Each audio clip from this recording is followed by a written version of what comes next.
Hello students, मैं पद्मजा जोशी।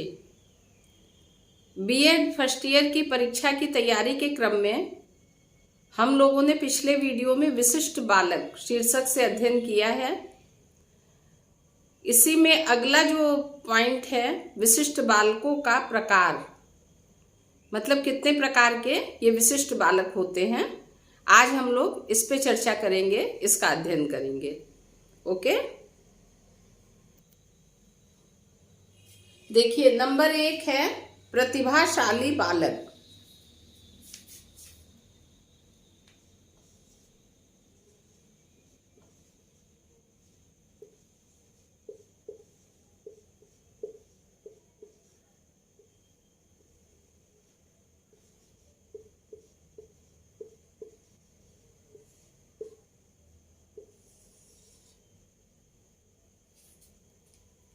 ये प्रतिभाशाली बालक जो होते हैं, सामान्य बालकों की तुलना में इन बच्चों की बुद्धिलब्धि बहुत अधिक होती है। 120 से 130 तक मानी जाती है। ये साहित्य, संगीत, कला हर क्षेत्र में आगे होते हैं और हमेशा अच्छे अंक पाते हैं। इनके शरीर में फुर्ती होती है, ऊर्जा होती है और ये बालक हर तरह से श्रेष्ठ दिखाई देते हैं सामान्य बालकों की तुलना में। अब दूसरे हैं मानसिक रूप से पिछड़े बालक। नंबर 2, मानसिक रूप से पिछड़े बालक। तो देखिए ये बालक क्या है, प्रतिभाशाली बालकों से बिल्कुल विपरीत होते हैं। उनका आईक्यू लेवल ज्यादा होता है, इनका आईक्यू लेवल सामान्य से कम होता है। ये शरीर से दुर्बल होते हैं, इनमें शिथिलता होती है और किसी कार्य को जल्दी सीखने की बजाय इनको समय लगता है ज़्यादा।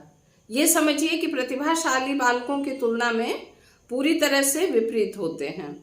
ये कोई स्वास्थ्य का कारण भी उनका ऐसा हो सकता है कि कोई बीमारी उन्हें ऐसी है कि जिसकी वजह से ये अपनी पूरी क्षमता का उपयोग नहीं कर पाते हैं।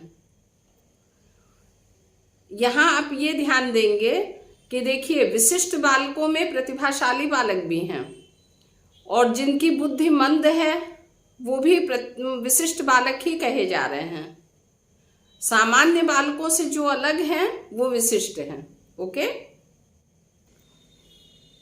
अब देखिए तीसरे हैं शैक्षिक रूप से पिछड़े बालक।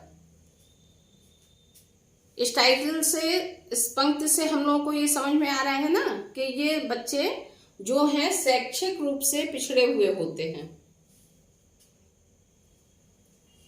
मतलब जैसे एक कक्षा होती है तो उसमें सारे बच्चे एक बराबर तो नहीं होते हैं। तो जो कुछ बच्चे बेहद कमजोर होते हैं, जो किसी चीज को बहुत आसानी से नहीं सीख पाते हैं, उनमें चाहे दृष्टि दोष हो, कुछ भी कारण हो, वो शरीर से कमजोर हो, कुपोषण के शिकार हो या उनकी कोई अपनी समस्या हो, तो ये जान लीजिए कि ये जो बच्चे हैं शैक्षिक रूप से पिछड़े बालक, ये भी किस में आते हैं, विशिष्ट बालकों में आते हैं। अब देखिए ये चौथे हैं आंशिक शारीरिक अक्षम बालक।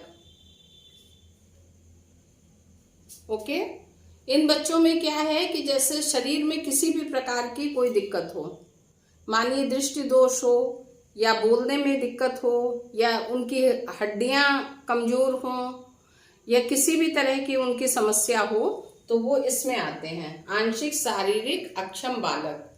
लेकिन ये सारे जो हैं, मैं फिर अपनी बात दोहरा रही हूं, ये सभी विशिष्ट बालकों के प्रकार हैं। विशिष्ट बालकों का 5वां प्रकार है अपवंचित बालक। देखिए अपवंचित बालक, इसका मतलब है कि जैसे मान लीजिए माता पिता बहुत निर्धन है या वहाँ पे अज्ञानता है, उनको ज़्यादा ज्ञान नहीं है कि बच्चों का पालन पोषण सही तरीके से कैसे करना चाहिए, या वहाँ अभाव है, अज्ञानता है या साधनों की कमी है। मान लीजिए दूर दराज के गांव हैं तो सही समय पे चिकित्सा नहीं मिलती है। छोटे मोटे रोग जो होते हैं वो बहुत विकृत रूप में जब हो जाते हैं तब लोग इलाज कराते हैं। अक्सर हम लोगों ने देखा है कि हॉस्पिटल पहुंचते पहुंचते स्थिति इतनी खराब हो जाती है कि डॉक्टर भी जवाब दे देते हैं। तो ये सब जो बच्चे हैं ये सामान्य बच्चों की श्रेणी में नहीं आते हैं, तो इनको कहा जाता है अपवंचित बालक, और ये विशिष्ट बालकों की 5वीं श्रेणी है। ओके, विशिष्ट बालकों का जो छठा प्रकार है वो है समस्यात्मक बालक। ये है समस्यात्मक बालक।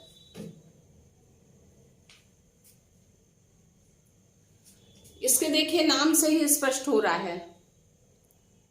अब इन बालकों का क्या है, ये वे बालक होते हैं इस श्रेणी में कि जैसे मान लीजिए माता पिता उनको विद्यालय भेजते हैं, वो रास्ते में और कहीं रुक जाएंगे, पार्क में बैठ जाएंगे, अपने दोस्तों के साथ खेलने लग जाएंगे, लेकिन विद्यालय नहीं जाएंगे। ये बच्चे झूठ बोलेंगे, घर से पैसा चुराएंगे, जो उनको कहा जाएगा वो नहीं करेंगे, बाकी कुछ ऐसे काम करेंगे कि जिससे गार्जियन को, टीचर्स को दिक्कत हो, कष्ट हो। तो ये एक श्रेणी इस तरह की है समस्यात्मक बालकों की। इसके अंतर्गत यही होता है कि ये बच्चे अपने आप में एक समस्या हैं और समाज को ऐसे बालकों से भी पेश पाना पड़ता है, जो कि बहुत बड़ी दिक्कत है, और इनको भी विशिष्ट बालकों की श्रेणी में ही रखा जाता है।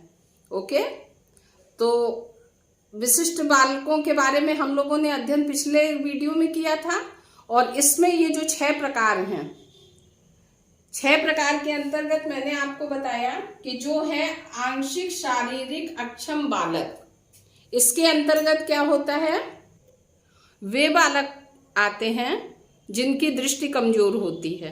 कोई दृष्टि दोष होता है, या वाणी दोष होता है, या अस्थि दोष होता है, और इस तरह के जो बालक हैं वो इसके अंतर्गत आते हैं। और वैसे देखिए तो विशिष्ट बालकों के 6 प्रकार होते हैं। Okay, thank you.